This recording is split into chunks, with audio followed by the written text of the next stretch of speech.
ഉമ്മൻചാണ്ടിയുടെ കല്ലറയ്ക്ക് മുകളിൽ LDF മധ്യമേഖലാ ജാഥയുടെ പോസ്റ്റർ വെച്ചത് മാനസിക വിഭ്രാന്തിയുള്ള ആളാണെന്ന് പോലീസ്. CCTV ദൃശ്യങ്ങൾ ഉൾപ്പെടെ പോലീസ് പരിശോധിച്ചു. ഉമ്മൻചാണ്ടിയെ മരിച്ചിട്ടും വേട്ടയാടുകയാണെന്ന് കോൺഗ്രസ് ആരോപിച്ചു. സംഭവത്തിന് പിന്നാലെ ജാഥ captain Jos K Mani Chandy ഉമ്മനെ ഫോണിൽ വിളിച്ച് സംസാരിച്ചു. എന്നാൽ UDFന്റേത് വില കുറഞ്ഞ രാഷ്ട്രീയമാണെന്നാണ് CPIMന്റെ ആക്ഷേപം. ജോസ് കെ മാണി നയിക്കുന്ന LDF മധ്യമേഖലാ ജാഥയുടെ പോസ്റ്റർ ഉമ്മൻചാണ്ടിയുടെ കല്ലറയ്ക്ക് മുകളിൽ വെച്ചതിനെ ചൊല്ലി രാഷ്ട്രീയ വിവാദം മുറുകുകയാണ്.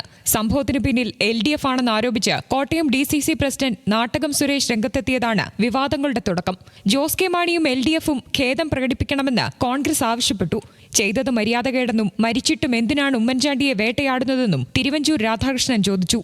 അവിടെ ഒരു ദേവാലയത്തിന്റെ മുറ്റത്ത് ഉമ്മൻചാണ്ടിയുടെ ഭൗതിക ശരീരം അടക്കം ചെയ്തിട്ടുള്ള സ്ഥലത്ത് ആ കല്ലറയുടെ മുമ്പിൽ കൊണ്ടുവന്ന് ഈ മരിച്ചിട്ടും 1.5 കൊല്ലം 2 വർഷത്തോളം ആകാൻ പോകുന്ന കേരളത്തിന്റെ മുൻ മുഖ്യമന്ത്രിയെ എന്തിനു വേട്ടയാടാൻ ശ്രമിക്കുന്നു? സംഭവത്തിന് പിന്നിലെ ഗൂഢാലോചന അന്വേഷിക്കണമെന്ന് കൊടിക്കുന്നിൽ സുരേഷ് MP ആവശ്യപ്പെട്ടു. ഒരുപാട് കല്ലറകൾ ഉമ്മൻചാണ്ടിയുടെ കല്ലറ സ്ഥിതിന് സമീപത്തുണ്ട്. അവിടെയൊന്നും കൊണ്ട് ഈ പോസ്റ്റർ വെക്കാതെ ഉമ്മൻചാണ്ടിയുടെ കല്ലറയിൽ തന്നെ ഈ പോസ്റ്റർ കൊണ്ട് വെക്കാൻ മനോരോഗിക്ക് യാതൊരു ബുദ്ധിമുട്ടും ഇല്ലായിരുന്നു. അദ്ദേഹത്തിൻ്റെ മനോരോഗത്തിന് ഒരു തടസ്സമില്ലായിരുന്നു എങ്കിൽ തീർച്ചയായും അതിനകത്ത് ഒരു വലിയ ഗൂഢാലോചനയുണ്ട് എന്നത് വളരെ വ്യക്തമാണ്. വിഷയം രാഷ്ട്രീയമായി UDF ഉന്നയിച്ചതോടെ പ്രതിരോധവുമായി LDFും രംഗത്തെത്തി. ജോസ് കെ മാണി ചാണ്ടിയുമ്മനെ ഫോണിൽ വിളിച്ച് സംസാരിച്ചു. വലിയൊരു വേദന ഉണ്ടാക്കുന്ന, കാരണം അത്രയും അതുപോലുള്ള ആരാണെങ്കിലും അന്തരിച്ചതിന് ശേഷം അത്രയും അപമാനിക്കുന്ന രീതിയിൽ ഒരു ആക്ട് ചെയ്യാൻ പാടില്ല എന്ന് ഞാൻ പൂർണ്ണമായിട്ട് കരുതുകയാണ്. ഏതൊക്കെയാലും ഞാൻ ആദ്യമേ വിളിച്ചത് ചാണ്ടിയുമ്മനെ തന്നെ ഞാൻ നേരിട്ട് ഫോണിൽ വിളിച്ചു.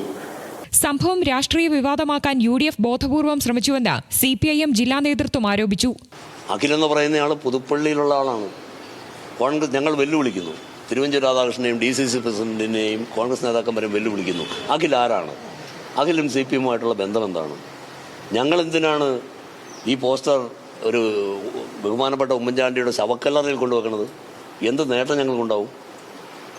ഇത് തികച്ചും രാഷ്ട്രീയ പ്രേരിതമായ മുതലെടുപ്പിന് വേണ്ടിയുള്ള UDFന്റെ വില കുറഞ്ഞ തന്ത്രമാണ്. CPIM ലോക്കൽ കമ്മിറ്റി നൽകിയ പരാതിയുടെ അടിസ്ഥാനത്തിൽ പോലീസ് നടത്തിയ അന്വേഷണത്തിൽ മാനസിക അസ്വാസ്ഥ്യമുള്ള യുവാവാണ് പോസ്റ്റർ കല്ലറയ്ക്ക് മുകളിൽ വെച്ചതെന്ന് കണ്ടെത്തി.